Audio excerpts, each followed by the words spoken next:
Hello, everyone, and welcome to another episode of The Lifting. Today's episode is being recorded on 4/27/25. This is another Q&A episode, folks. But before we get into any of the nitty-gritty, I now open this circle to true benevolence with no conflicting agendas as of this moment in time. So, Joanna? We are all one, and when one is harmed, all are harmed. When one is helped, all are helped. Therefore, in the name of who I am, and I am one with all there is, that only the highest good be done. We pray for you, your friends, your family, your loved ones, to let healing energies in. Let them love you, let them nourish you, and let them bring you to your highest good.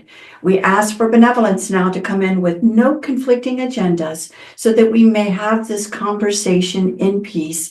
And we ask for malevolent or mischievous beings to please be swept away right now again so that this conversation can be had in peace. And with that, and with great blessings that we always send your way, we say so be it. And so be it. Okay, I'll get to the affirmation and blessing here. To those who cannot discern, I say nothing. To those who can, I say watch and learn. That is from Isaac. So we go on to the first one. First question. I did also want to ask, do entities from other realms who might die, if they breathe our air, have a special bubble that protects them when they come to Earth? And if they don't, it'd be cool if they could have something like that. Okay. Orlog here. Yes, most of them have a bubble or encounter suit against both energetic entanglements and earthly/human toxins and chemicals. Same as, I don't know whether it's suck is there for whatever reason, but same as your soaps and deodorants. Very much like your Man of Steel movie, whereas the Kryptonians needed their suits when they first come to Earth, or the Martians in The Expanse when they come to Earth. This is from Orlog, and it's also just the same as the encounter suits the Vorlons and the Shadows and even future humans have in Babylon 5. I always refer back to that scene with Kosh and Sheridan, where Sheridan's life is saved from being falling by Kosh. He leaves his encounter suit as an energy being, goes and grabs him and floats him down to the ground, while other beings see him in a particular frequency and see their own deity, whoever they worship. And as he's leaving, he's walking away. Sheridan goes to thank him, and he goes, I have to, too many people saw me, I have to rest. Meaning entanglements, meaning all of that aimed. And this has to go back to the bad effects of good intentions conversation. Whereas if you are aiming that at somebody, you could unknowingly drain them, or you open portals on their property as well. Now, to the toxins, it's the same thing. You have other beings that also sometimes will wear jewelry. Sometimes they will take some medicine or something so they can eat our food, breathe our air for a short period of time. They also did this. You saw this also in the cartoon series Dragon Ball Z. There were these two aliens that were breathing oxygen like us, but they needed to go underwater. So they downed a pill, and they were able to breathe water for a very short period of time, like a couple of hours, actually. So while they retrieved some Dragon Balls from under the water, which the character Bulma was tricking them to go under there, but they could breathe the water. They said it smelled bad under there and everything. And one of them was a dog man, and one was a lizard guy, like a Draco. So it was interesting. This is actually true, what was said. So we'll go on the next one. It says, Orlag, I did have a question for you. I have heard theories that it's possible to dig your way into another country or place, or even a universe. What can you tell me? Okay. Digging the proverbial hole to China is indeed possible, just highly improbable with your current state of technological development. Could someone do it? Of course they could. Are there holes to other universes that can be dug to? Indeed there are. Parts of ancient Agartha hold dimensional portals. If one dug to it and found that fragment of ancient Earth that has not seen the light of day in millennia, then yes, they would end up in another dimension or universe. That is from Orlog. Next. Okay. I feel that the evil ETs are really trying to interfere in my life in many ways. They see that I'm growing and they don't want this, so they try to turn the smartest things into the biggest problems for me. They make me feel a lot of discouragement and a lot of disorientation and existential disorientation. This is actually fairly common, and I'll say something to this as well. This is incredibly common right now. If you're experiencing this, you are not the only one doing so. This is actually very, very common right now, especially to energy sensitive people. It's a form of targeting that blankets everyone, but those that stick their head above the psionic dampening get it more so. That's where you get the targeted individual concept from. So, this is another one from Orlog. So, yes, the bad guys use psionics and magic to do this to many of those that are largely psionic themselves, as I said before, running their resources out, turning dreams into nightmares not worth pursuing. Sound familiar to anybody listening to that? It is important to remember that your heart is strong even if the mind falters. The soul remembers even if you, the avatar here on Earth, does not. And that is Orlog. So, next. What do you think about the dire wolves that the scientists have now supposedly brought back to life? We also touched on this on a recent GIC episode with Pele. It's a GIC episode labeled Hot Like Pele. Go to gic.show to actually see that one. So, it is, okay, here we are. Yes, though they feel that this is a milestone and could one day cure diseases, this is a practice that should and will be outlawed. It will inevitably collapse the human genome into nothing with substance anyhow. Like the Star Trek laws where genetic engineering is outlawed thanks to Khan and the eugenics wars, this should and will become reality. Next question, and that's Orlog. So, next one. I also wanted to share that every time it's somebody's birthday, I like sending them gifts and food and even money as a birthday gift. And I like this a lot, even if it's not their birthday, but I feel that the ETs have interfered on this a lot too. I've had an issue with this in the past, like for example, the gift not arriving or arriving in the wrong place, or me sending money digitally and people not accepting it and it gets returned to me and I send it back and these kinds of things. I've had so many issues with this in the past. Yes, this is what we refer to as the series of unfortunate events, where it can go from a stub toe all the way to a car on fire. Or somebody careening up a cliff or something. Think of that progression type. Like it gets louder as it goes. So, and then can decrease, and then here we go again, like a sound wave or a sine wave of some sort. So this is what I believe this was Orlog again.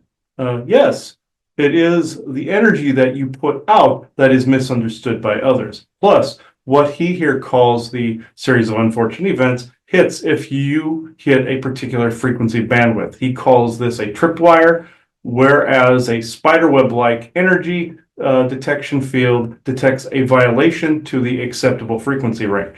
He apparently likes just as many quotes as Isaac. So, therefore, who you call negative ETs or negative military deep state cabal send code enforcers or watchers to assess and then implement said oppression.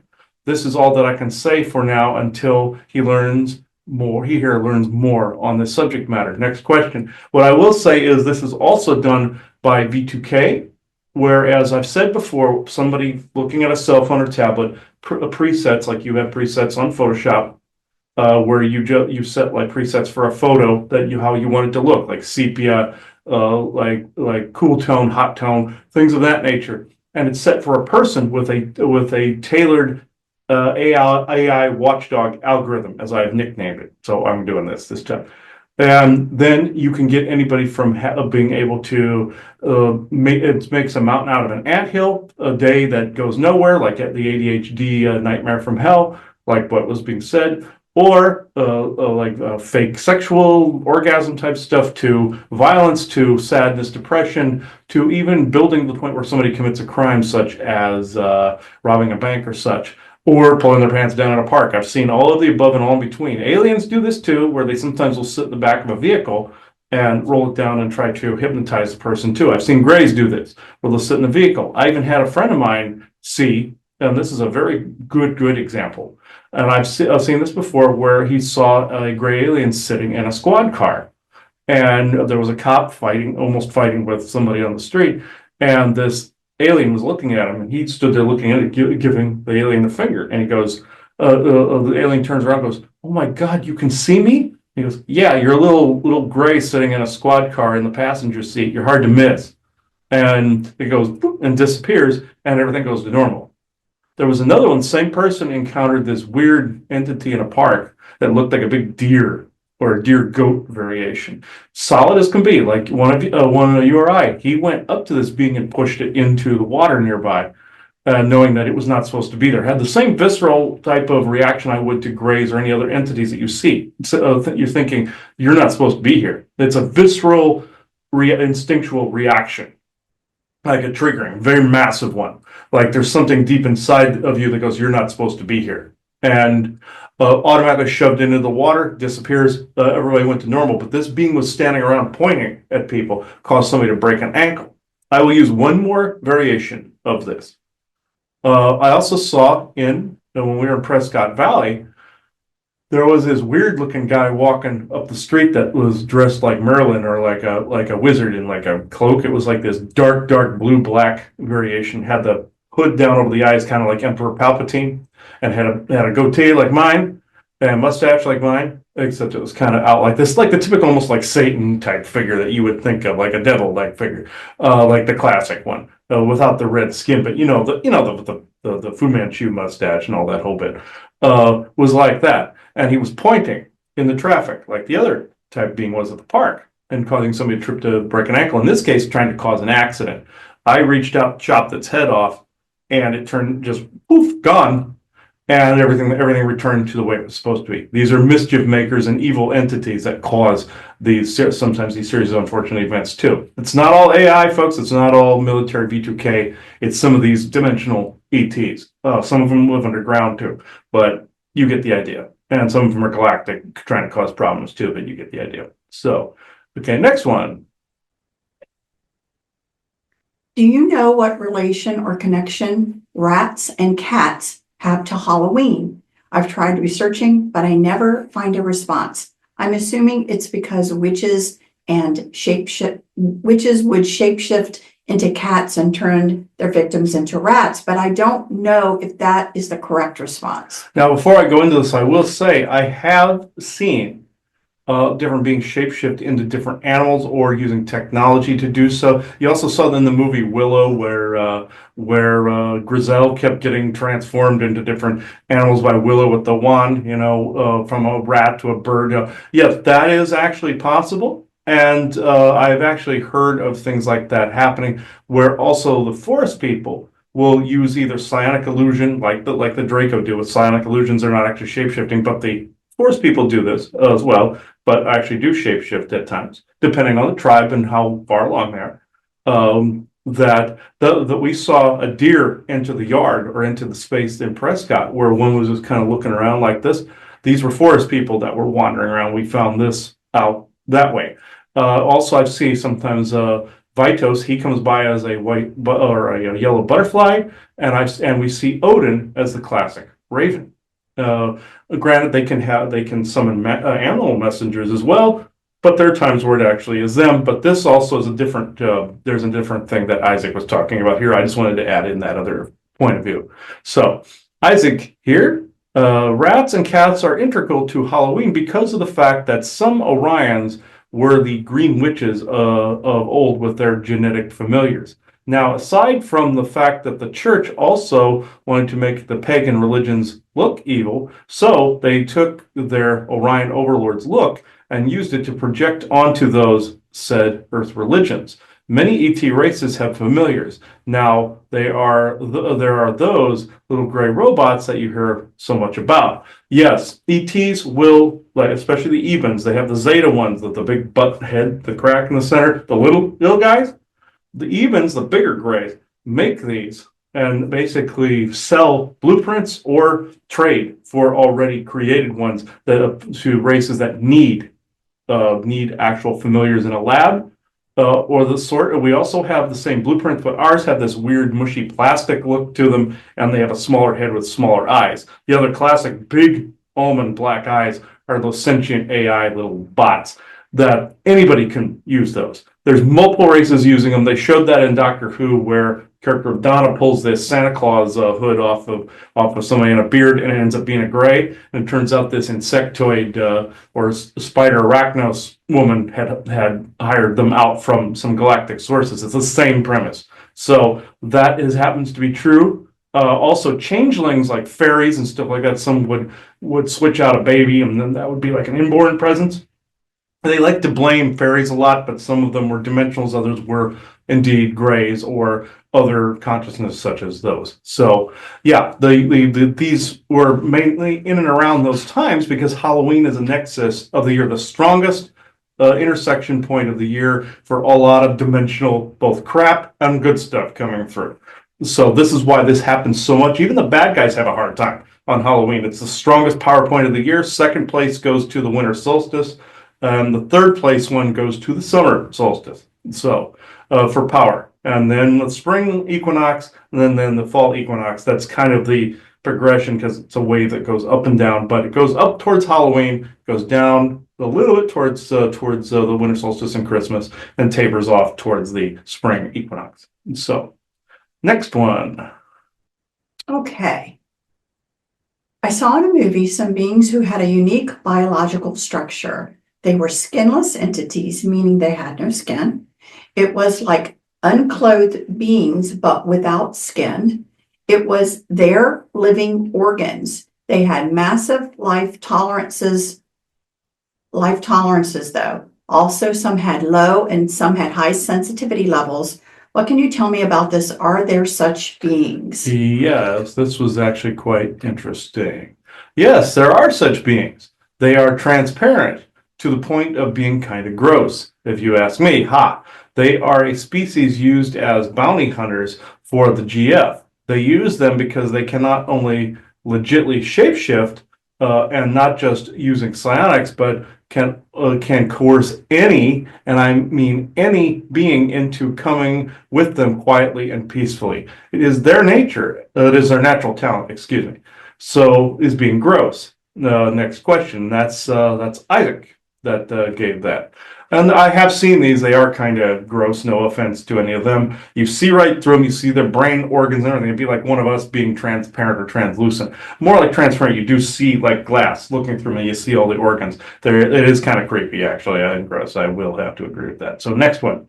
It says, I know the Catholic Church believes my grandparents have some of the Catholic saints they worship are financially poor, and their parallel versions financially poor, but very high frequency versions of Catholic saints and biblical figures.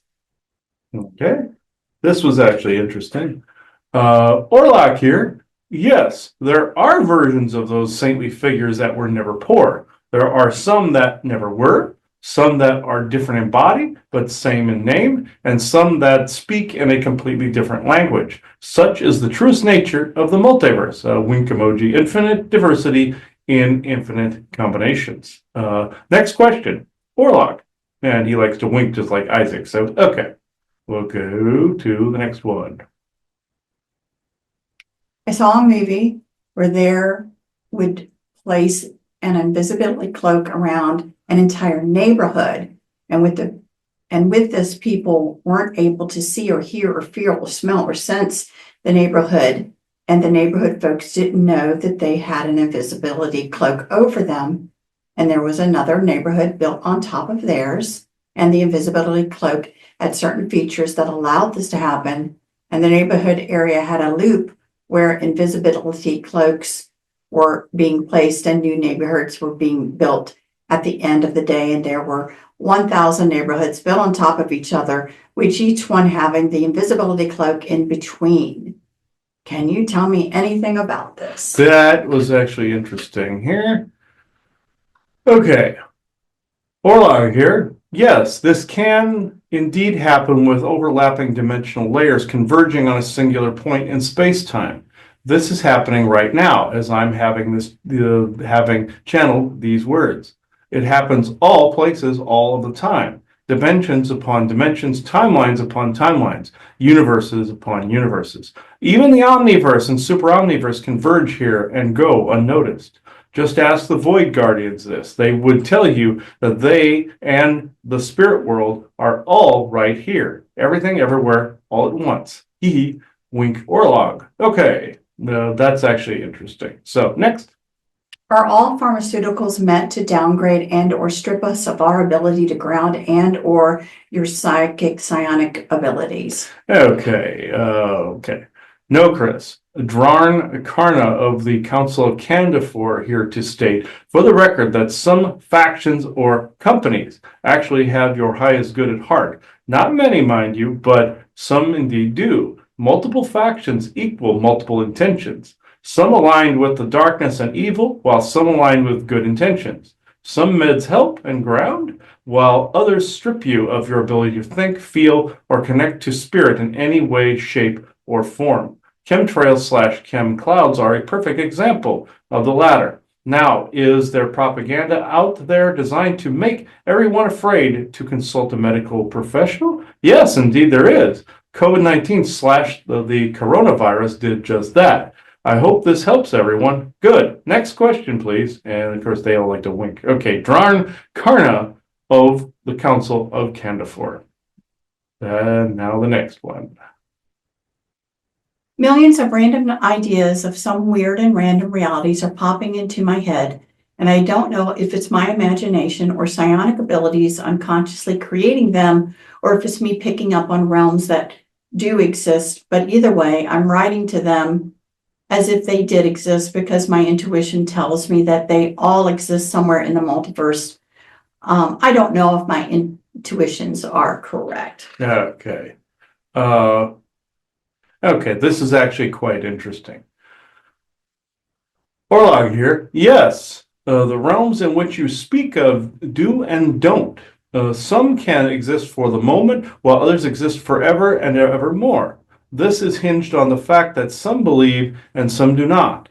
And or if a realm is solidified with technology, such as some pocket realms, and or can be hinged on a psionic mental catalyst, as he puts it, meaning kind of like Green Lantern, how he would will things into existence. Whereas one can create anything based upon one's will and how well one walks the path within their very own manifestation. See it as a foregone conclusion. This way your creations are solid. This also means within each story written, within each idea brought forth, for source, a circle is open, then traveled, then closed.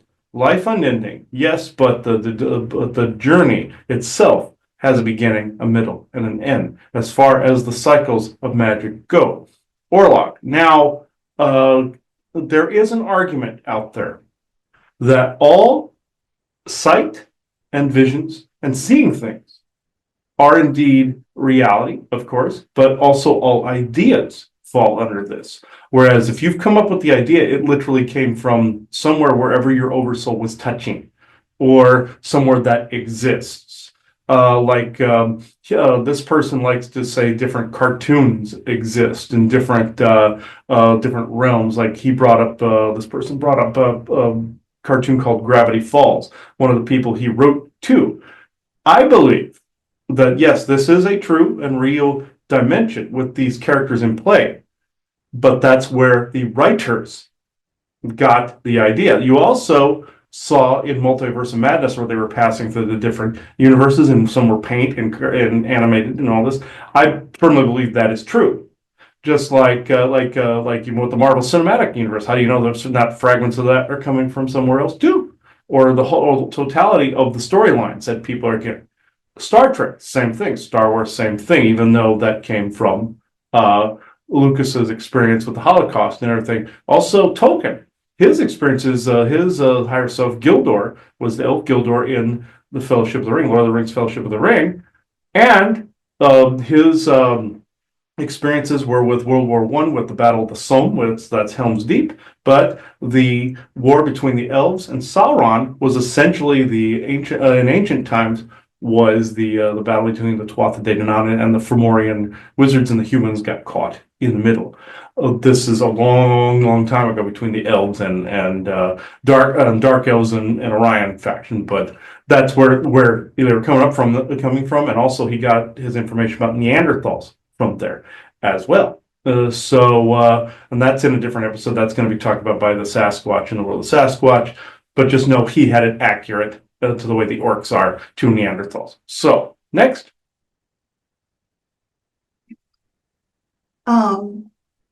Is ET the extraterrestrial based on a real species? Yeah, this was actually pretty cool. Okay. Yes, Chris, it was. Elena here to tell everyone that the ET in ET is based upon yet another servant race created by the Camino aliens shown in Star Wars Attack of the Clones.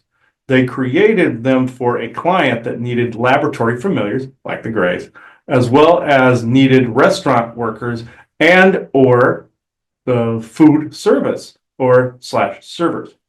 This is all I know. Next question, Elena. I thought that was actually interesting. So next one. Okay. A lot of people are drinking smart water or vitamin water. It has come to my attention that the company who makes these, and the company on the bottle was Glacio, is owned by the Coca-Cola company. Some concerned people feel there is graphene oxide in them. This is not listed on the label. Is there any issue with these products? And nor would they ever list that on the label. Graphene oxide, that's nano garbage. You remember me talking about back before the conference last year about the incident with my eye, all the nanotech in my head, and I had to use the smart water on that to get it out with the alkaline base in it, which did help. That means some of it was not there, and I did also, through my intentions, get that out as well. But that's the thing. It's not in everything, but it is in some things, like with the energy drinks. So there we go. Isaac here. Yes, indeed, these products almost all do within a certain degree, meaning the cola-based products all do, meaning brown-colored swill. Yeah, that's the word they used. But the waters themselves only have a little. However, this can still do the very same thing within the human body. It just takes a lot longer to happen.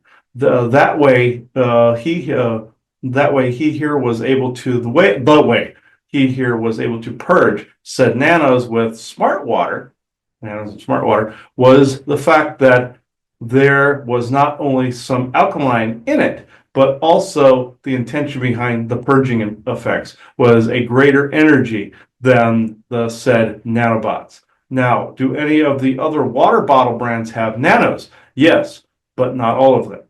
Isaac. And you noticed he did not name the lists, but maybe this is something for the future that we go to over a period of time and whittle this list down to something that is viable. So that is something that we would have to do over a period of time. Go to a store like we did in the old days and look for things and have it be yes, no, yes, no, yes, no, like a Geiger counter. That's the only way I can think of that would actually whittle that list down. If you guys can think of anything you want us to specifically look at, because there's so much, point it out and put it in the comments below, please. So it is now at the Galactic Contribution part of this show. So we will see. I know the forest people, I'm thinking, wanted to say something. Boston in particular. Oh, okay. Yeah, that's not as strong as I would like it, but it'll do. Isaac goes, it'll do, pig, it'll do. Okay. So,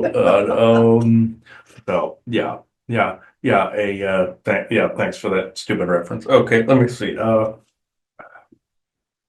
All right.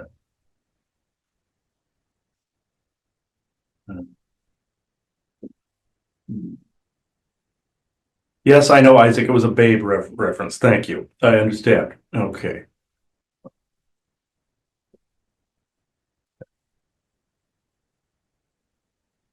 Ooh, ooh, lot of wait here. Hold on.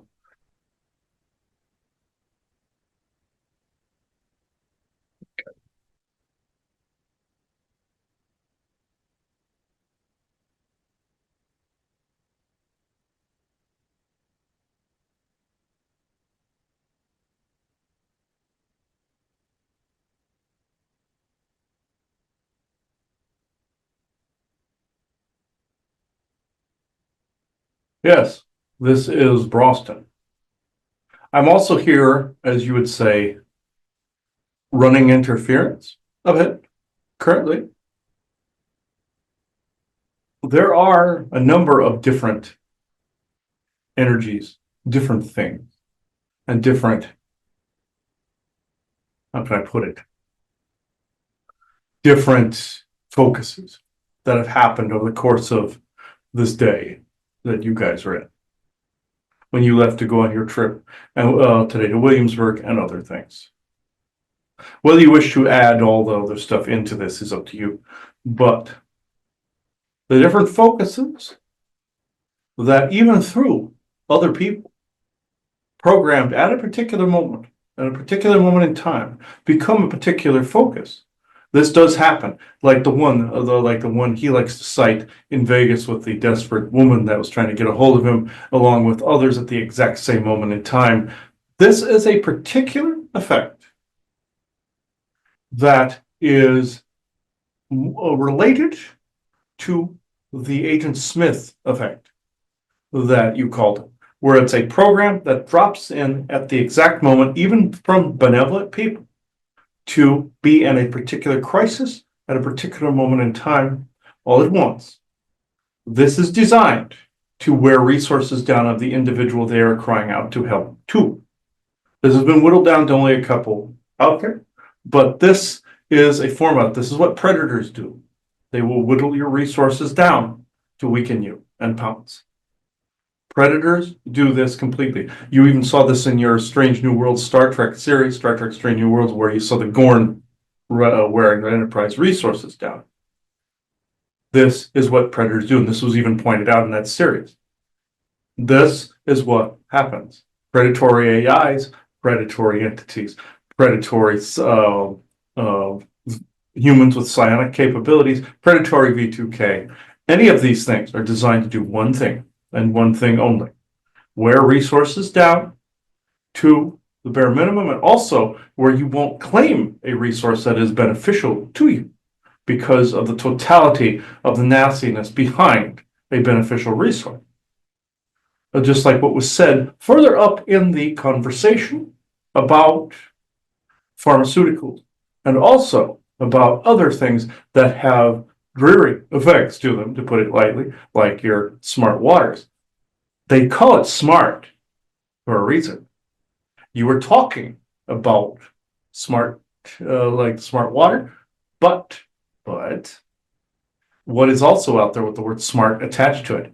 Smart dust. That is an old term for graphene oxide. This is why it's called smart. Why is it smart? Because it rewrites your insides. And I'm not saying every single bottle. I am just stating even a teeny amount of that in your system. Sometimes it gets purged, sometimes it does not. Your energies and your system will always try to balance and right themselves. Your energy then will start to cause calamities around you and draw in unneeded attention and unneeded focus through the eyes to that of the brain and that of the energy. All the while making you think that it is your totality of your oversoul doing these things. In the secret space program, they use this technology in order to bridge the gap between what is seen and what is thought and what is felt, so therefore you can control technology with nanobot enhancements. This is what has occurred, unbeknownst to himself, unbeknownst to you. This was in a small trace over the course of roughly 8 to 10 months. It was very, very slow. But if you wish to know what is good water-wise right off the bat, look for any, for one, that are in glass bottles. Yes, there is plastic leaching that will make you stupid. In the small ones, there's microplastics and pretty much a lot of stuff out there. But within the microplastics is indeed smart dust. Smart dust looks like smoke, or it looks like dust that is on your desk counter or anything that you rub your finger on, like electronics or anything like that. It is not just dust, just my poop there, Isaac.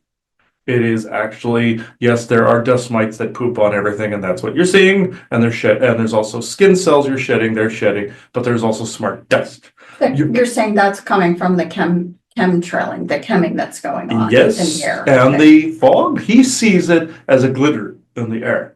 This is what is harming people. The chemical intrusion, with the psionic intrusion, like he keeps citing that SpongeBob episode with the chem cloud going over bikini bottoms, and the original creator, the plankton guy, meaning that is the evil intention, representing the evil intention behind all of this. The evil bad guy with the slurry that he's mixing there, the cauldron. This is a quintessential bad guy in a haha disclosure. If you want to strike out against a bad guy, haha is the best to use. Or if you want to disclose something, make it look stupid or retarded, just like if you want to make the Nazi party look retarded, you make fun of them and you topple their ideology. If you want to make something look retarded that people won't take seriously, you make fun of it as you're disclosing it. Then if somebody came along, they could say, well, we told them. Then further in, you see the chem cloud drop. They had taken Patrick Starr's DNA, made it. So the chem cloud went over the city, made everybody dumb. Then they re-educated and ran the education system. That is a real thing that is being shown. This, along with your food poisons and all these other things. The smart water, it's literally on the label.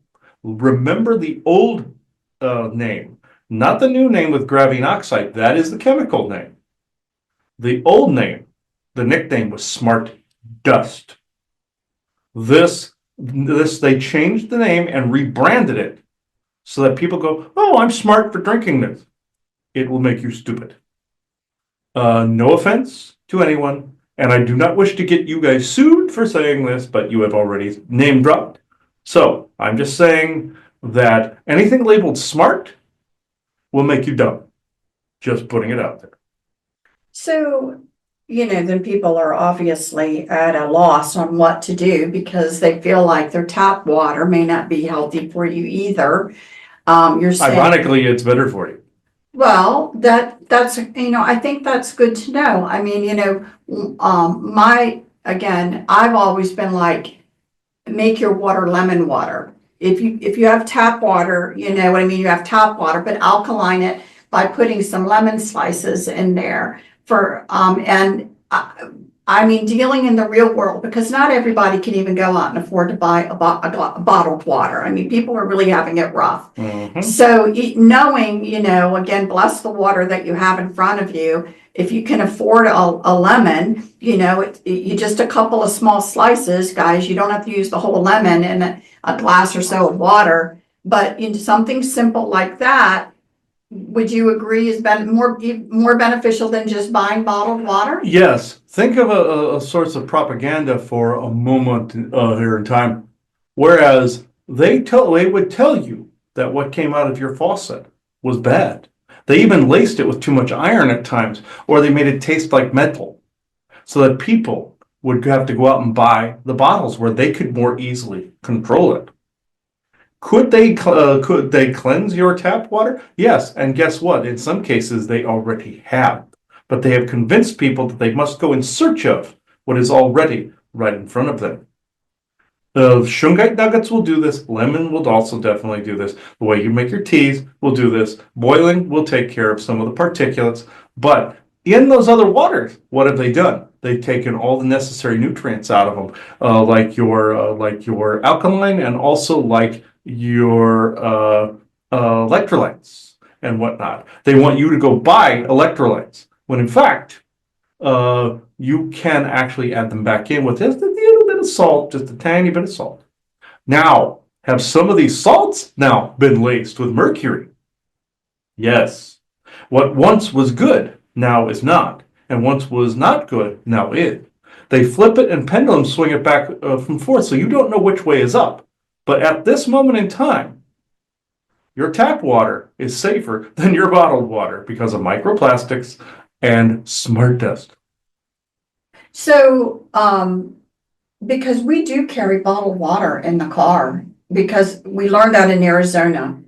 We always had it. We always had a case of water in the car. Now, not all bottles have this, but the plastics are still a concern. Correct. That's what I'm saying. So I'm being honest here and saying we have,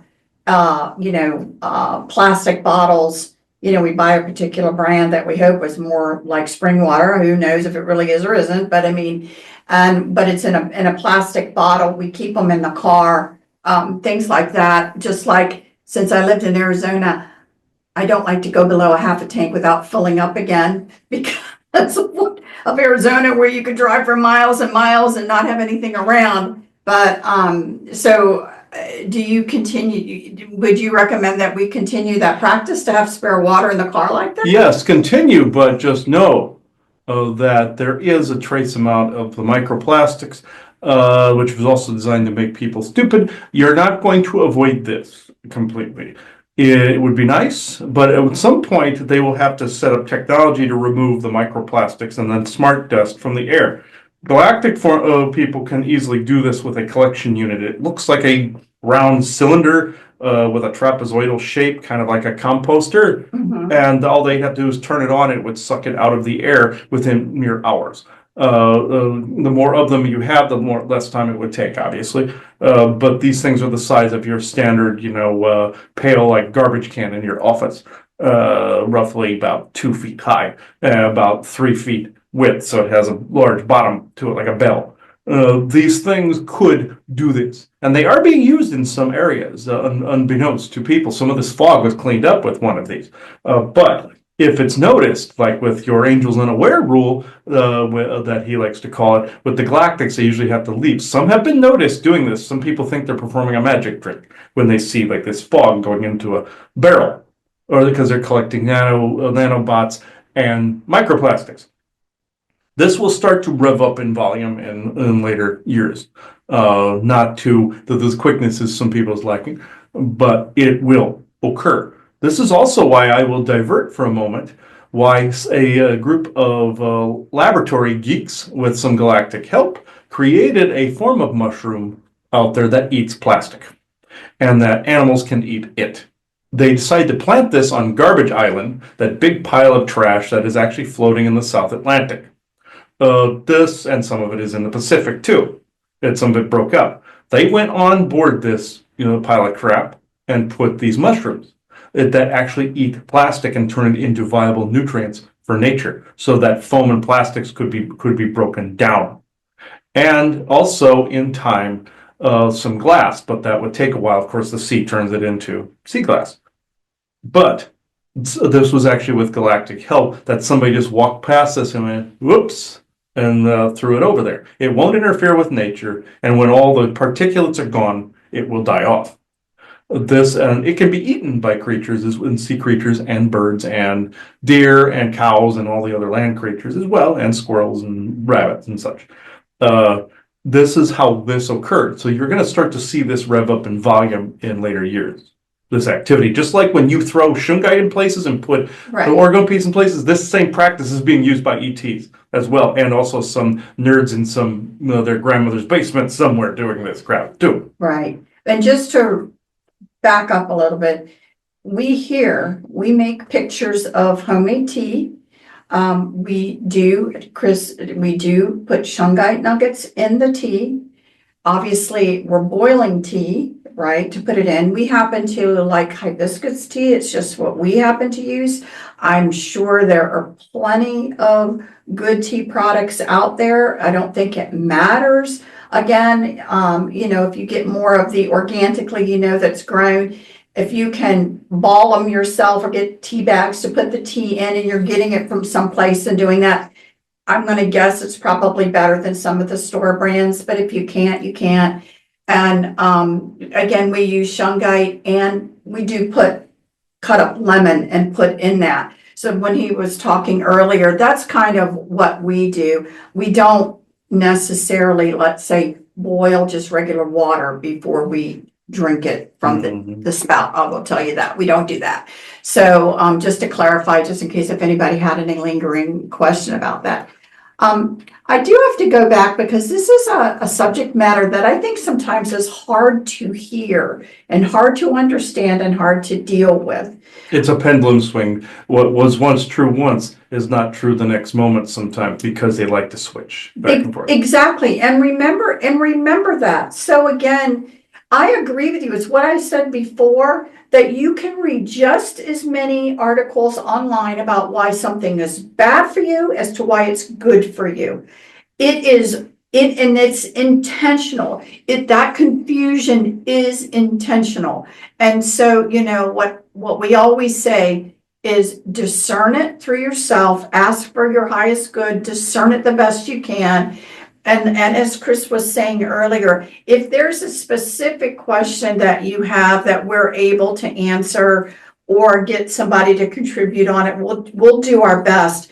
But we're not exempt, guys, from having to try something ourselves to see what we think, and maybe we'll stick with it. Maybe we don't feel good about it anymore and we'll stop. We're no different than anyone else. I just need you guys to know that. We just do our best. And when something then comes to mind and we start really having some thoughts on there, it does seem to allow a door to open for more contribution for others to come in and talk about it. We don't necessarily have people poking us on the shoulder, hey, stupid, you need to have this conversation. It's usually when we start to ponder and see information and question it that the information then becomes more easily available. That's why, again, we do like these Q&As, because you guys bring in questions that we're not thinking of all of this. And so bringing and having these Q&As is a good thing. So we do encourage you guys to ask questions. But this subject matter goes back to the beginning of some of this conversation and some of the original questionings. And it's about expanding on it and helping people really understand a little bit more. What is important, I think, for people to know in general is that people can have very strong psionics without an owner's manual and understanding that what that is and what it does. And with that can sometimes come people doing things with their psionics that they have no idea they're doing, that they wouldn't want to do if they knew about it. Yes. And so I think what we have a responsibility to do without judgment is just to have the conversation of the fact that there are people now that are starting to unknowingly utilize what they don't realize they have, certain psionic abilities to connect, abilities with their intention to go to a certain place, and even at times then start to cause havoc in the place that they're going, not because they don't know that they're going there. And they don't recognize that, and they do not recognize what's going on. Well, to see is to actually be there. You see, is to bilocate. When you are seeing, it's the same as if you're smelling something and the molecules are actually in your nose. This is the same for sight. To see, you are there. And so you're being quite literal when you say that. It's like some people, again, can think of something, can kind of concentrate, and they kind of see themselves there. And that can attach to somebody's brainstem, you see. Right. And so they literally they think it's just their imagination that they are now actually putting that thought out, and I'm imagining myself being there. But if you have high psionics, you are, in a sense, bilocating yourself to that place. Yes. So what I need Just like how ideas, you're getting them from elsewhere, even from your oral, you're doing the same when you see. It's the same difference. It's the same thing. And so this is why we're saying that all the time. I like it as a fishing rod. You're thinking of something and you could be sending a fishing line somewhere to either go there yourselves. So what we all have to understand is that this absolutely happens. And so it could be something that starts to be very intrusive. If you have that skill and you actually can do that, whether you know it or not, you don't have to know you're doing it to be able to do it. It's if your genetics and if your skills are there, then what can happen is you definitely can do these things, and you can accidentally start to open portals. You can accidentally start to cause a strain on the person that you are maybe thinking about, or people that you're thinking about, that you're putting an energetic strain upon them. This is where earlier when the discussion, I believe it was Orlog that was answering the question, was trying, or you even said here in the beginning, the draining of resources. The draining of resources could also mean the resource of a person's energy. Yes, it's an adaptation of the Agent Smith or Mr. Smith effect, whereas just like when you were on vacation in Vegas and you had all those calls and all those emails and texts and everything at the same time, and he saw another psychic on Facebook had the same issue.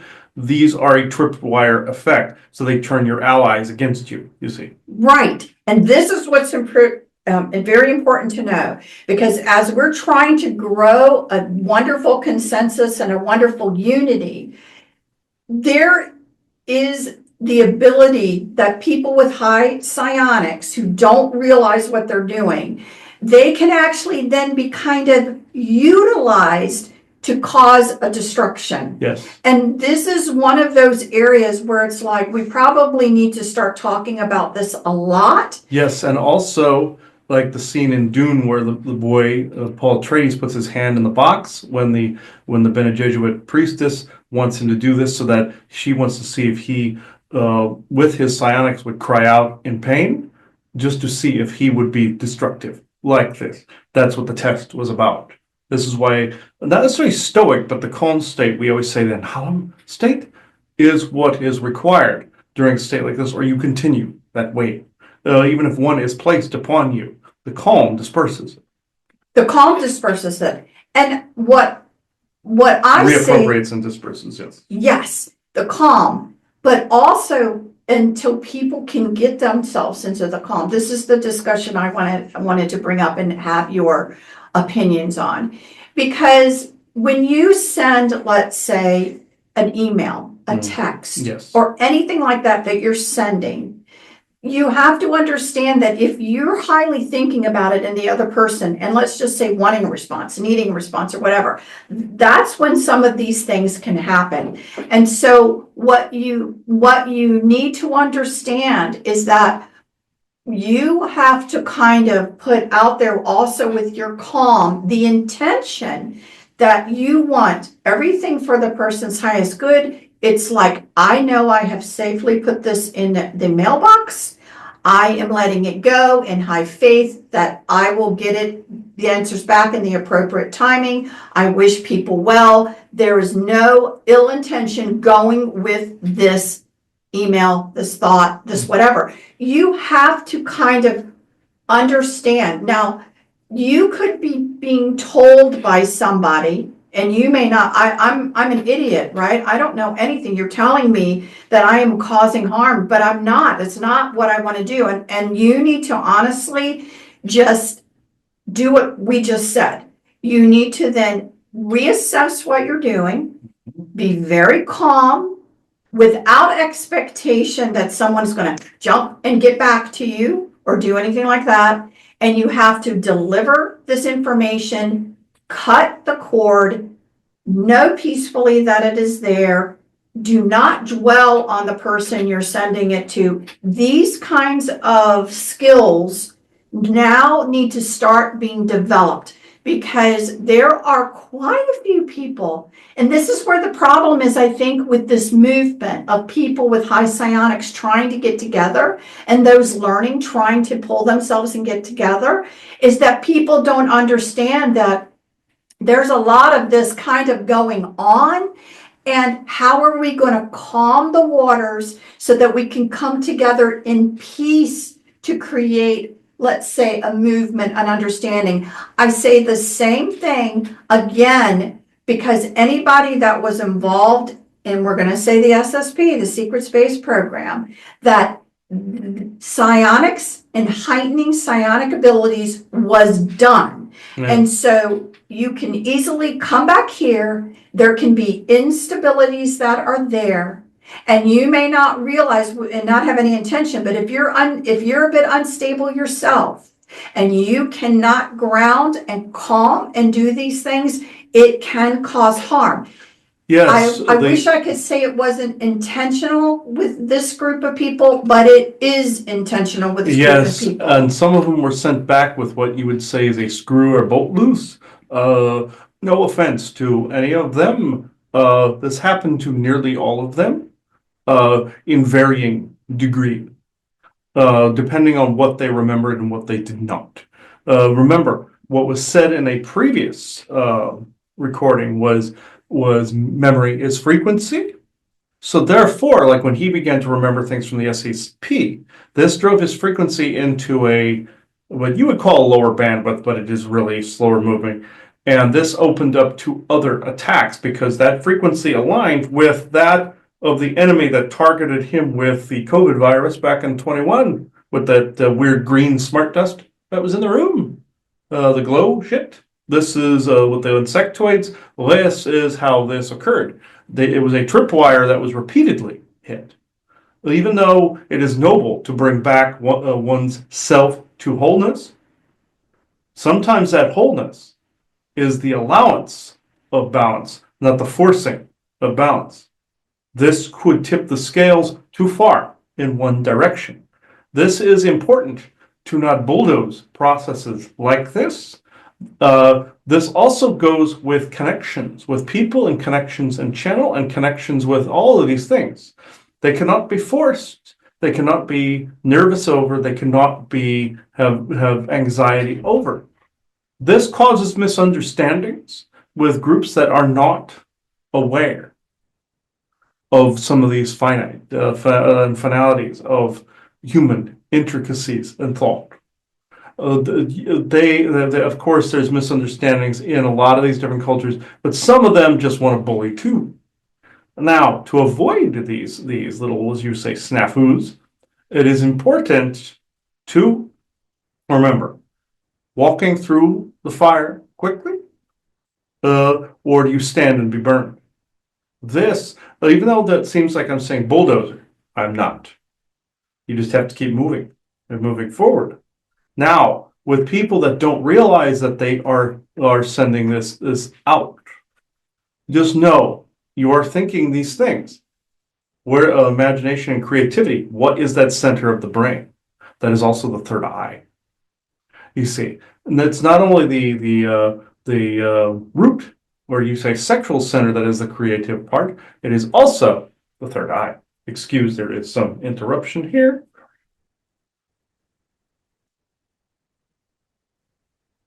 The reason this is happening, again, for your Q&As is because these are some of the most helpful things you could put out there. Therefore, they are the most contested. Him doing several of these, I would highly suggest getting these recorded up and finished, putting a finality to them. And then, of course, putting them out whatever the hell you want. But even though there's circle open, circle closed, when how we had him label these, this does not mean that somebody isn't seeing or reading those and going, oh, this is coming up. Let's badger them. Also, when you have an idea for a show, doesn't matter what is going on, make sure you get it out there so therefore it is not pulled from your head. Doesn't matter what is going on. It doesn't matter, like what you said with your up and coming job with the call that you have to do. Find time in between to do these things, even if there might be a momentary interruption. He is concerned of a circle broken. The circle is only broken if you do not put a cap onto it. Some people are thinking soul shards will be ripped from you if you suddenly get out of the circle. That can only happen if it's done really quickly and with really rotten intentions. But in this instance, you can still do things and have a flow to it. There are two of you, no? So you can go straight into this and keep going. This was one of the purposes behind having two of you, to where the one can pick up the torch and then the other can pick up the torch, and both of you are doing your thing here, like you did at the conference. You see, this was also a concern. One of the things, again, it's starting to be shown with the types of questions we're getting, and as the fact that we're trying so desperately to grow a foundational unity in parts with these groups, is that, again, I think some of these conversations, again, people have to get out of the mindset of judging each other. It's something that we absolutely have always said, that there's a bigger story normally behind things. You can discern if you think somebody really, I don't think what this person's message is putting out that I really like to listen to or whatever, and choose to stay away from it. But I think some of the complexities, like what we're saying here about people with high psionics literally then being used by negativity to cause destruction, to keep a group from forming. That needs to be in the forefront of everyone's mind, so that everyone, no matter on which side of the fence this drama that is starting, can say, I understand this is a tactic that's used. I am personally going to calm. I am not going to give energy, to these things. I may have to back out of this relationship. Sometimes if you really think it's a nefarious thing, if a person cannot understand, if the other person cannot understand and is continually used, that sometimes you have to break apart relationships when a person cannot grow and they're constantly being used for negativity to come in and destruct. What I would personally hope to see is the simple fact that with these conversations that we will have, and we'll end up having more of them, the people can start to see a bigger picture.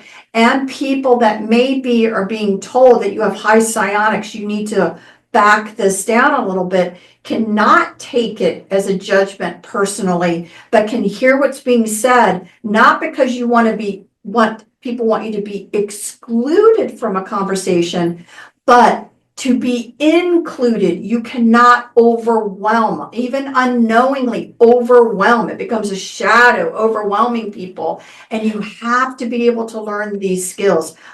I personally don't think it is hard to learn these skills. I think the hardest one, though, is to know when you are now being used.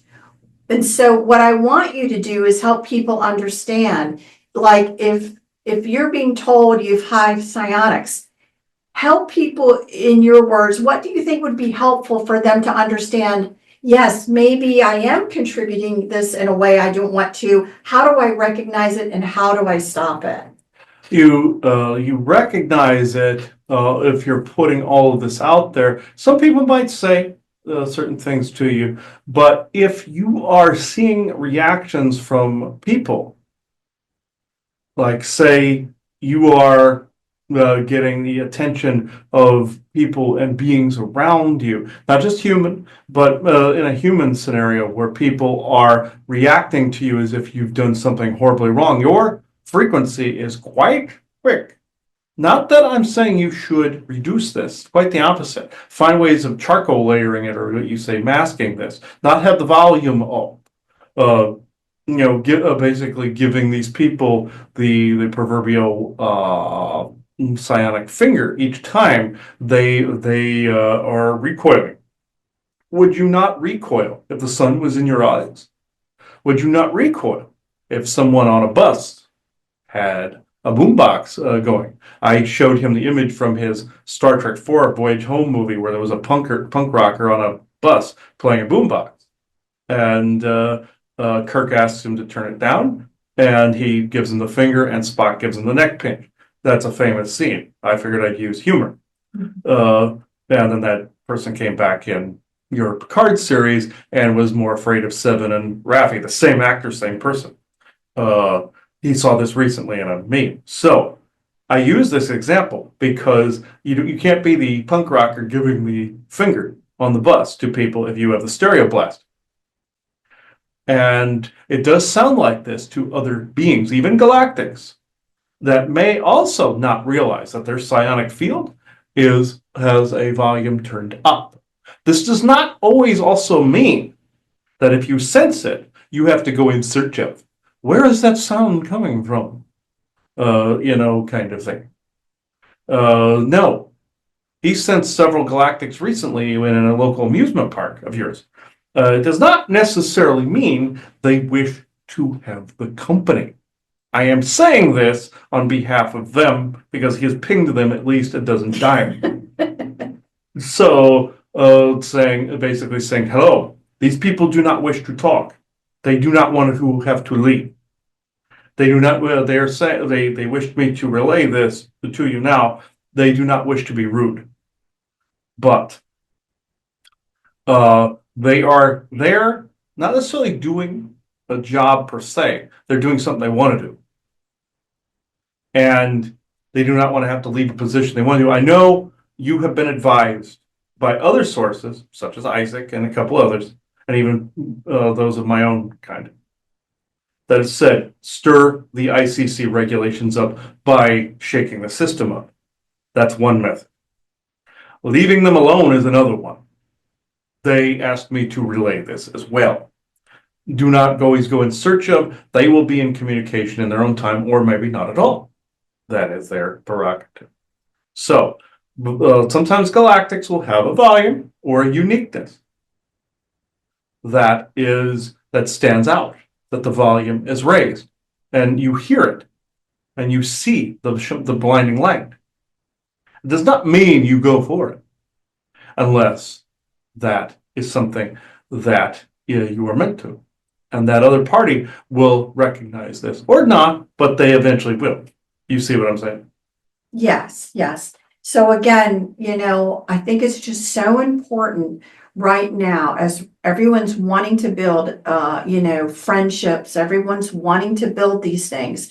Please understand that this happens and is happening. And, the goal is to try to understand yourself better and who you are. And again, I was one of those people, I always thought I was the nicest person there would be around. But I clashed a lot with people. I never understood why, because I was never putting out anything bad. I never thought that. It doesn't necessarily have to be bad, it's loud. Correct. And so this is why I'm saying that. Chris and I have experienced what it is to be loud and proud, let's say, unknowing, and in that way turn off, let's just say, a lot of people, not knowing it, really not knowing. I think it's taken us years to understand it ourselves.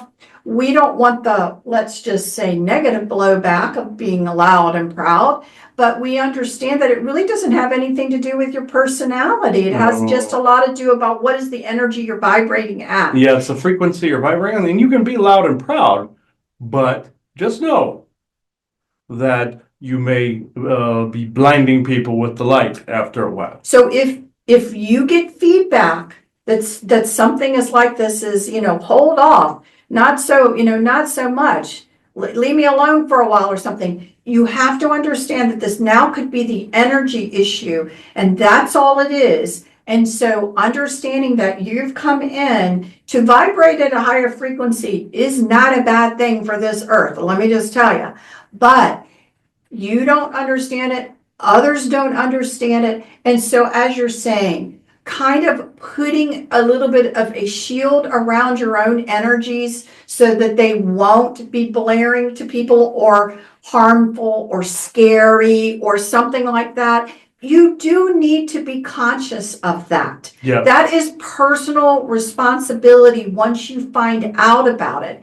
When you do intentionally consider that, knowing that your intention is not to cause harm to another person, right? Most people in this situation, they never want to cause harm. They don't understand what's going on. When you have that intention out there and you're not, but you're getting this feedback, understand what's going on.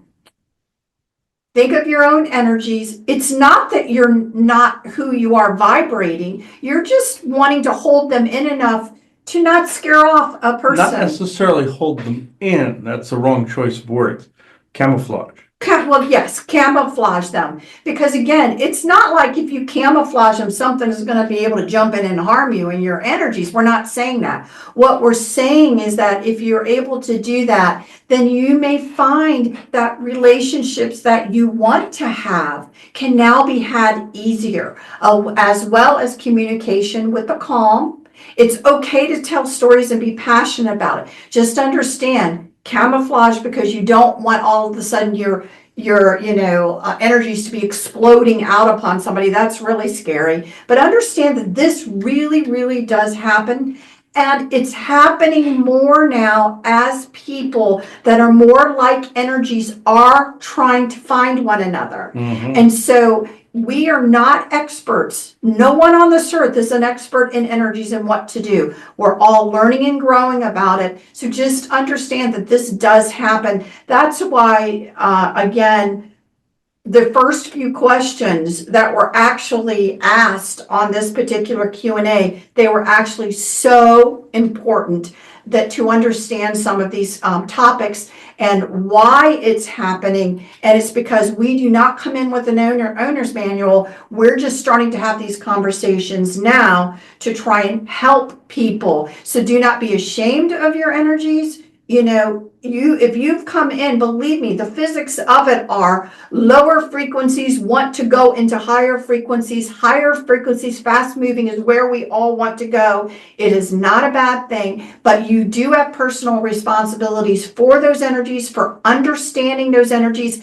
and then how to use them in your life to help uplift the folks around you. And that's what the goal is. So we'll be talking about this again and again, I'm sure. And some people that are in those faster moving frequencies by those that you would consider normies, which of course that's becoming a slur, but I'm just saying, or variant or something like that.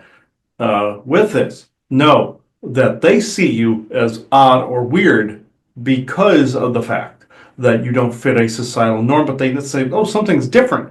Now, part of their instinct is to be afraid of this. How do you think they would handle aliens, too? Why do you think those few that I was talking about don't want to convert as well? The people knew they were ET. And I'm not giving away the location, you see. But with this, you could see somebody at a grocery store turn and look at you. They might be seeing something, what they think is off.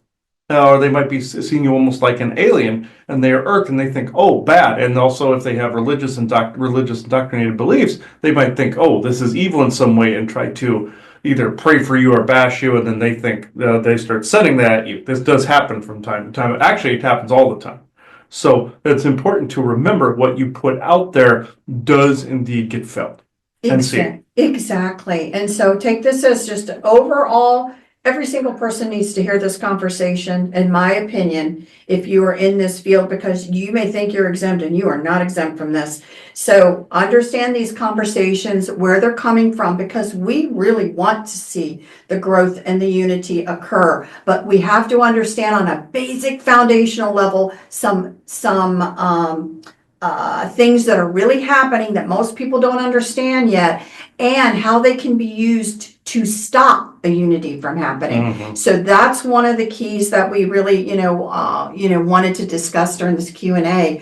I don't know with some of the other questions, does anything come to mind that you want to talk about, or was this the main point? This was the main point, yes. Okay. So any last words then before we close off this Q&A? No, this is actually good where we are. Just know that the three that he was picking up on wanted me to relay that message for them. They were physically around, and it's just like the aliens he encountered in Nebraska, where he sensed a foreign signature. Just know it's no different than if you walk past a person on the street, and if you were to go up to one of them and start shaking them like you were shaking a child or a toddler. No, you don't want to do either one of these things. So, because you not only would you harm, but it's like gonging somebody. Yes, telepathy has with it a lot of the intentions and everything, and sometimes your oversoul will initiate contact, and there's too different. But it's no different than if you walked up to somebody on the street and went, "Hey," and just somebody you didn't know. They might have a different energy signature, but you're seeing them as different. Same with ETs. That's just like that disclosure that's out, like, and you see like that Mountain Dew commercial where they're trying to convince you, oh, these are all your bros, they drink Mountain Dew with you, kind of thing. This is how they want to be seen. They don't want to be seen in awe of, afraid of, just other people. And you drawing attention to them. They know that you want to know where they're from and all this other stuff. Not like, oh my God, you're like a celebrity. They hate this shit. And we don't always like it either, but we put up with it because we want to initiate communication. But do not, we also like the merch, we like the celebrity, we like some of this sometimes, depending on which one you're talking to and which group. But with them, it's the same thing. Some are okay with it, some are rule breakers, some are company men.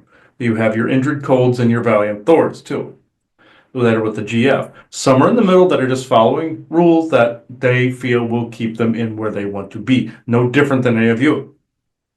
Not, like say, somebody defied COVID restrictions and they got booted out of their job or something in a more simple, more passive way. They would not be able to hang around. Now, in some cases, yes, disrupt things. In some cases, not. They are asking not. Also, with, again, I wish to reiterate, not in awe, not afraid. The same with UFOs. Not in awe. I know it's a strange frequency, but not afraid. I know it can be creepy. Your world is changing, and it is changing very rapidly. These people have been around you a long time. Some wish to be your friends, some wish to be left alone. Just like with everyone else, there are introverts, extroverts, and all in between. It's the same thing. It is no different than yours. They are no different than yourselves. And they even look like you. They have either nefarious intent or they have good intent. No different than any of you. So I will leave this here. So thank you for having me on this evening. Thanks. Blessings to all of you and a nala, always. Okay. To clarify, yes, I did pick up on some local ETs that were actually good. There was some quite a while back that were negative and they were annoying. But he was basically saying, leave them alone. And I know people want to have this contact. I certainly do. But they will initiate contact when and if they are able to do so. And there are rule breakers and ones that skirt the rules and some that are just working normal jobs around you. Just like in your state of New Mexico or the state of New Mexico. Albuquerque, fine example. You have people, aliens that are working and living in normal homes. Your Resident Alien is a perfect example of that. That show, we haven't seen it, I just know it's about that. And Sandia, where all the Ebens are and such. This and the people that live in the house are called Lizzies, but of course it's not just lizard people that are living there.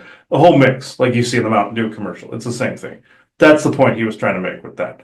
Just leave them alone. Would you go into over to your neighbor and start shaking them rapidly? No, you would not. That would be creepy if you did something like that. So think of it along those lines and think of the guy sitting on the bus in that Star Trek scene with the boombox.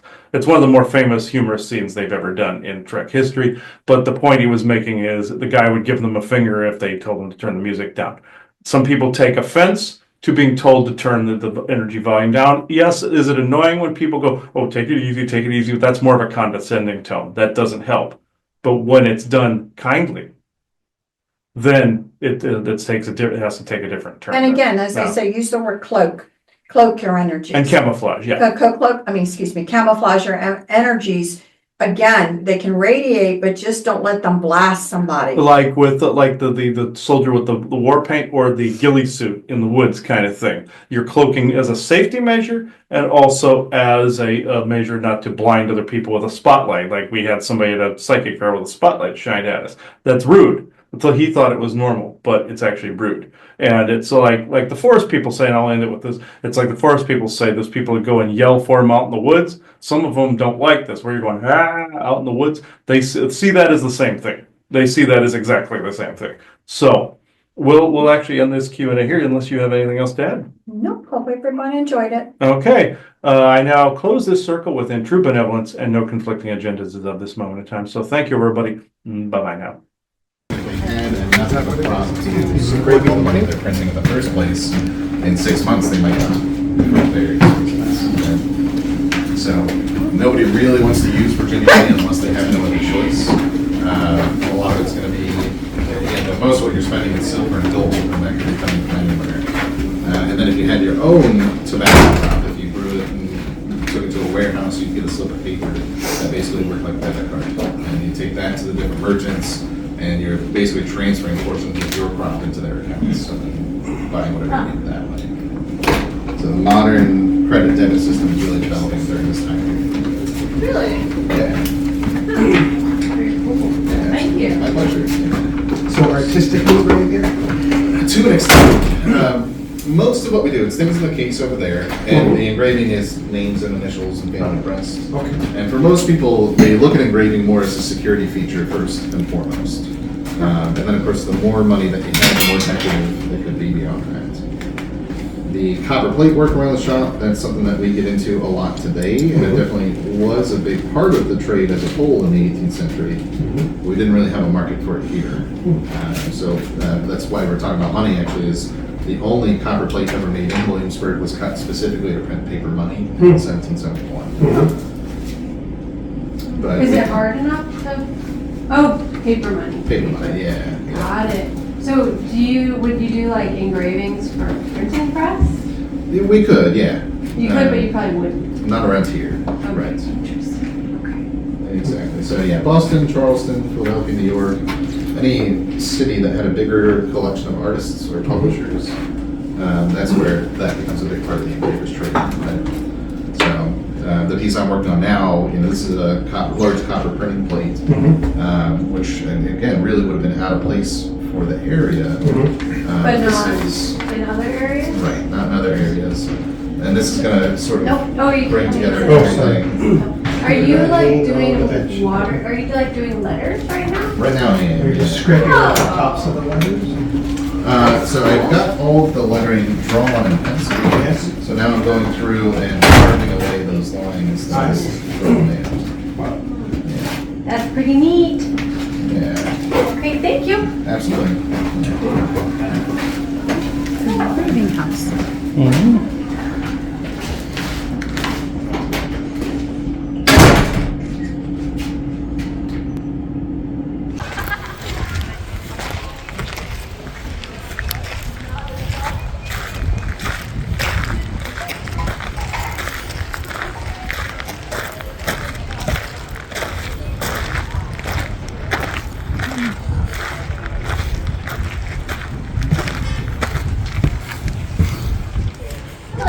Hello. Hello. Good. Welcome to our tin shop. Feel free to pick up the tinware items on the table and take a look. If you have any questions about anything you see, feel free to ask.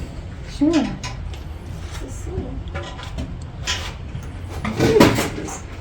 Our shop represents one that was on this exact location just for 2 years as part of a government contract. Okay. So everything you see here on the table and the bench is actually based off of a record book that survives. Oh, So we wow. know exactly what the shop made, how much they produced, who came to pick it up, and when it goes out the door. That's cool. So everything we have on the table and the bench here are the military items. The other things we have around the shop, like the colander and the grater that I have over there, those are more domestic items. Mhm. So today we do branch out and make more common goods from your household. That's great. And we're just working with tin-plated iron to make all of these objects. Where does the tin come from? It's a British import. So they mine the tin in Devon and Cornwall in the southwest of England, They do the tin plating in Wales by the 1720s, and they're shipping us the finished sheets and tin plate, usually around 10 inches by 14 inches and about 16 thousandths of an inch thick. They shipped that to us here prior to the war. When we're set up here in 1778, we've been shooting at Britain for about 3 years. So when you're actively at war with your supplier, they do not send you stuff. Then we have to rely on the French and the Dutch to step in and send us what we need. The good news is we don't see shortages for this shop. It seems to have a pretty good supply coming in, mostly because we're assisted by the state of Virginia to do all this work. But after the war is over, we will go back to trading with Britain as though nothing has happened. So tin will continue to be used here until 1895. Right now my colleague is doing some soldering. That's how we attach the parts together.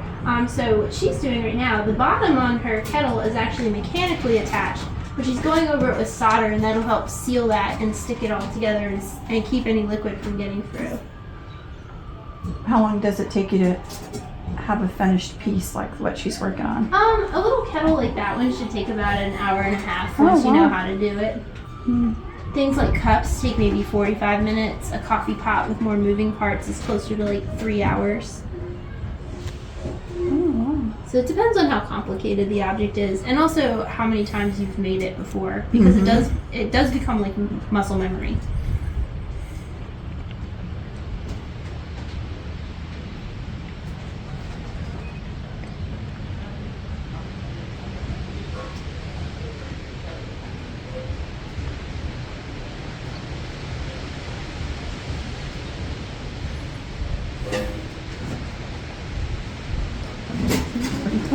Oh, thanks. Yeah, Thank you're you. welcome. Thanks for coming to visit.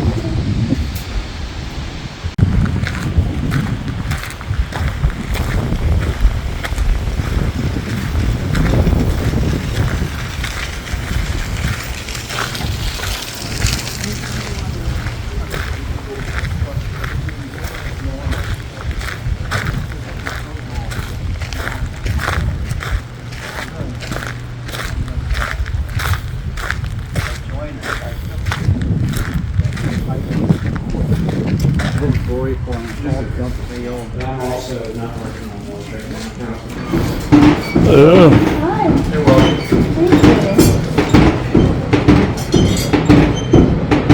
So glad you can actually get a closer look at any of the items we have up here. You're also welcome to ask questions. These two smiths are working on some projects. The smith who's working closest to the torch is currently working on a small screwdriver. It's for his own use actually. It's one of the nicer things about our trade is that we do get to make a lot of our own tools, so we use them whenever we want. The smith who's right next to me as well is also working on some hinges machines, similar to this pattern we have here. So we've been making these lately for the restoration of the Gray School, but we haven't just been making hinges, we've been making a number of locks, a number of nails. I've been working on some fireplace shovels, similar to this one that we have right here to go into that building. But all this stuff we're working on is for that one particular building restoration at this point. That's been our main concern lately. But hopefully, after we're done with all this hardware, we should be finished with that project.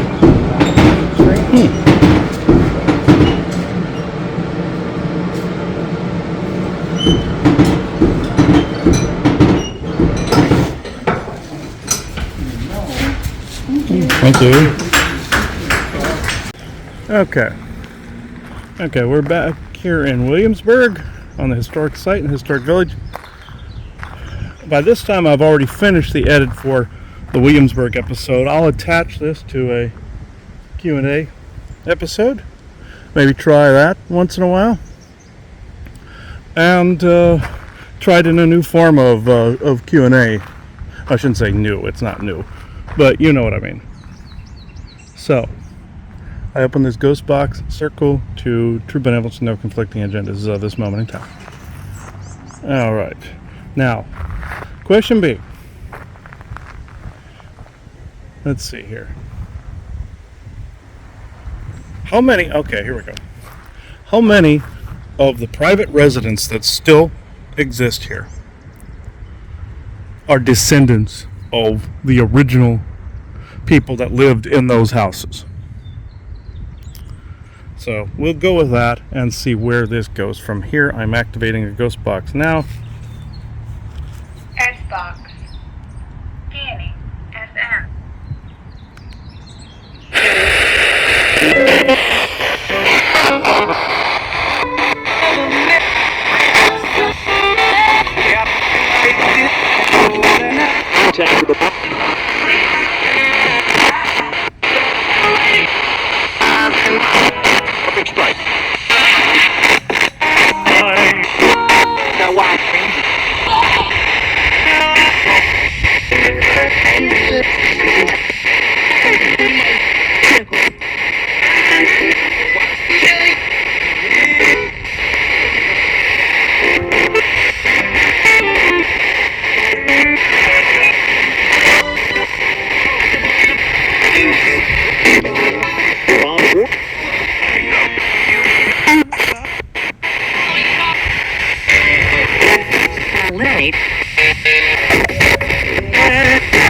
Any messages from our benevolent entourages of this moment in time? Isaac, Elena, Bessa, etc.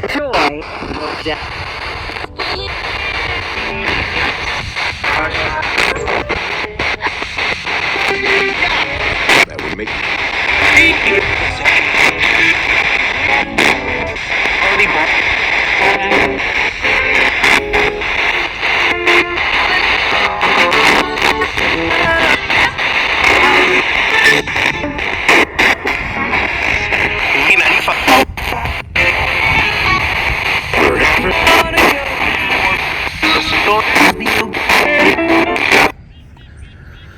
All right, thank you. Now, this is going to be attached to a Q&A, but I'll just as easily put it on a Sage Rumble at some point, and or mix it with Conspiracy Sector if Aubrey and I go out. Things of that nature. I want to be able to include exercises like this in these type of situations. So, for Q&A, if there's not enough to do an episode, add it into a Q&A. Add it on to a Conspiracy Sector. Add it onto what's going to be coming as a Sage Paranormal Rumble and or Facebook group.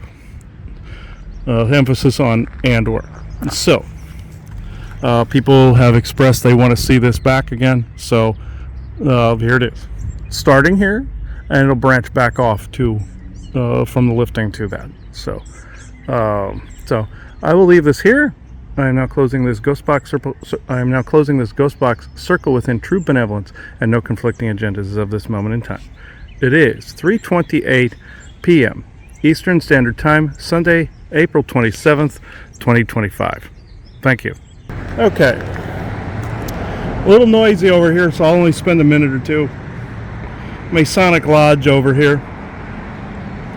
Kind of a creepy energy over here. So, since 1773. Not that the creepy energy's been there since 1773. I'm just saying this feels weirder than the rest of the sites. Go figure. So, I believe it's Masonic Lodge, number 46, Williamsburg, Virginia. Okay.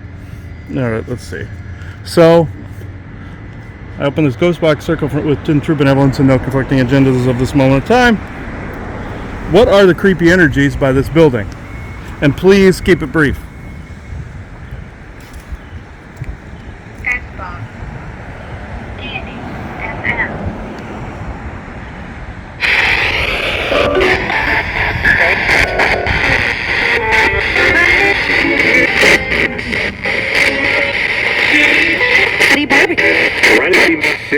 Southern.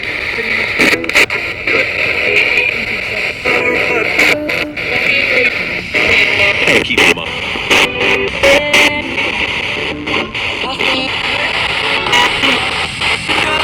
W. Tyler.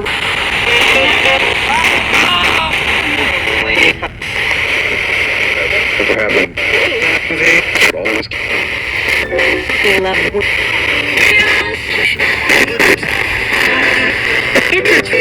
is being hit.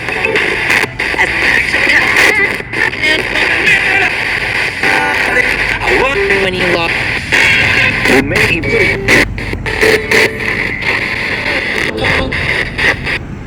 Thank you.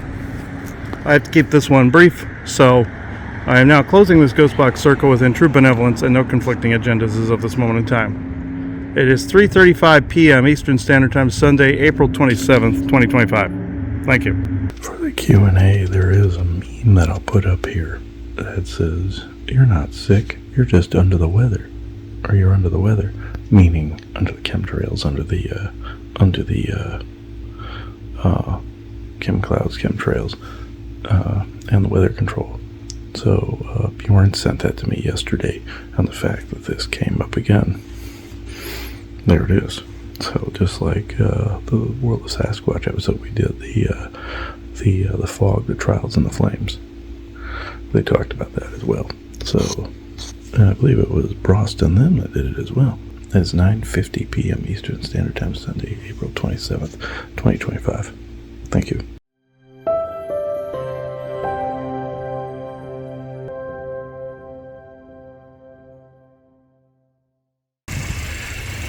Okay. Out here in the Outer Banks, there's the Wright Brothers Monument in the distance there. I'll see if I can zoom in for a minute. Right there. And never actually gone up there. So we're here at the lifeguard house. I know there's noise from some equipment in the background. That never happens out here. And over here, construction. So I brought the ghost box. We'll do this for about a minute. And we will see what true benevolence with no conflicting agendas answers this time. So, what is, okay, this will be the question if true benevolence only wants to answer. What is the main thing holding back the site of our websites? I'll go in a pure environment like Kill Devil Hills. This is on a ley line intersection. I don't want to disrupt the peace. There's some V2K out here, etc. But again, what is disrupting the site of all of this? So I will activate the brand new ghost box. Xbox. Candy.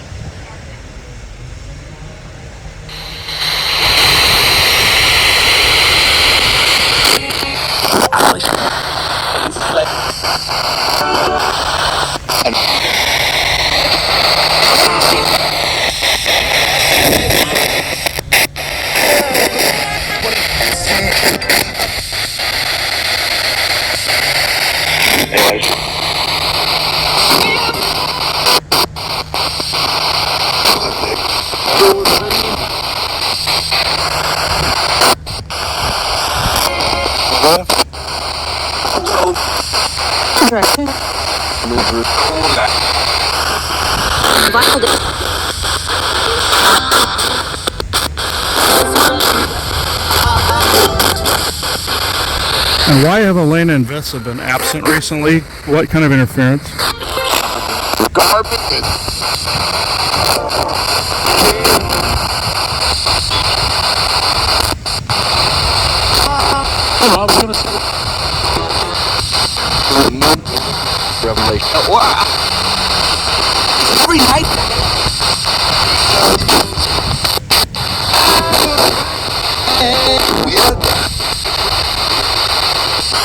Okay, a final message true benevolence of any kind wishes to give, without any conflicting agendas.